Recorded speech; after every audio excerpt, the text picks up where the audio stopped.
السلام علیکم ورحمت الله وبرکاتہ.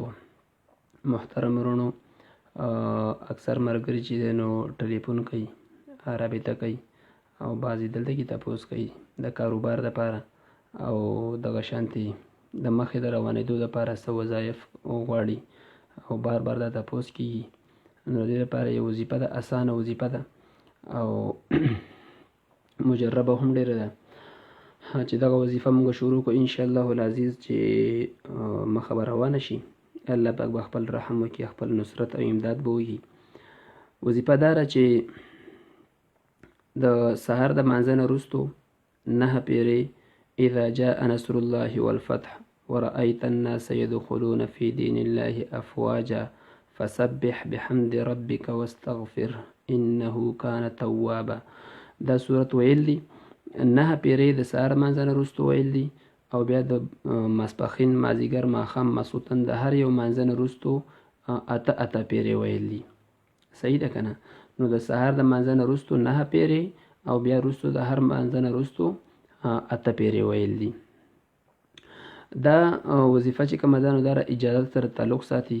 نو چې اجازت چاته میلاوي نو وظیفه چې د هغه کار هم کوي، او وظیفه اجازت چې نه میلاو نو که یو سړی ډېر کوشش کوي، محنت کوي، خو لیکن د اجازت خپل برکت او خپل اثري.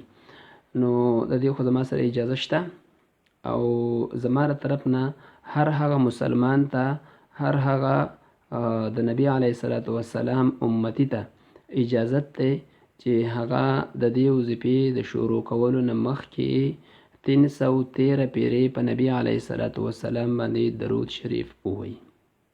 صحیح ده که نه؟ 314 پیرې درود شریف ویل دي.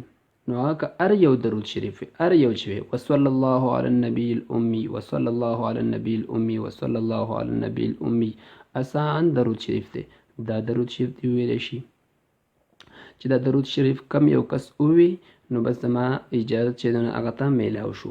چې دا درود شریف مخکې نه ویلی نو وظیفه خو به ورته معلومه شي، خو لیکن اجازت به ورته نه میلاو. نو مخکې به دغه درود شریف ووایي د نبی علیه الصلاة والسلام په روح مبارک باندې، هغه پسې به وبخئ او دغه شانتې صحابه کرامو پسې او نور امت مسلمه چې الله پاک په دې خپل د نبی علیه الصلاة والسلام په دې امت باندې خپل رحم وکړي، د دې په روح باندې به وبخئ او بیا چې دغه وظیفه به بیا کوئ. صحیح ده؟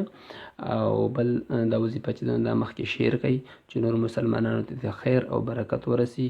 یو بل مسلمان بندی نو هغه هم الله پاک چې د مخې روانه کړي نو ډېره د خوشحالۍ خبره ده. صحیح ده؟ ما دا دومره زړه وکړو، خپل ام بي او خپل دغه چې دی نو ما خرج کړو، ما ته پکې هېڅ پیدا نشته، صرف پیدا دغه ده که چېرته یو مسلمان بنده مخه روانه شي او ما ته پکې یو لپه دعا وکړي نو زما لپاره ډېره بهتره ده. نو ستاسو دپاره هم انشاءالله العزیز دغه شانې بهتره وي. تاسو یې مخکې شیر کوئ. صحیح ده؟ د الله په امان. السلام علیکم.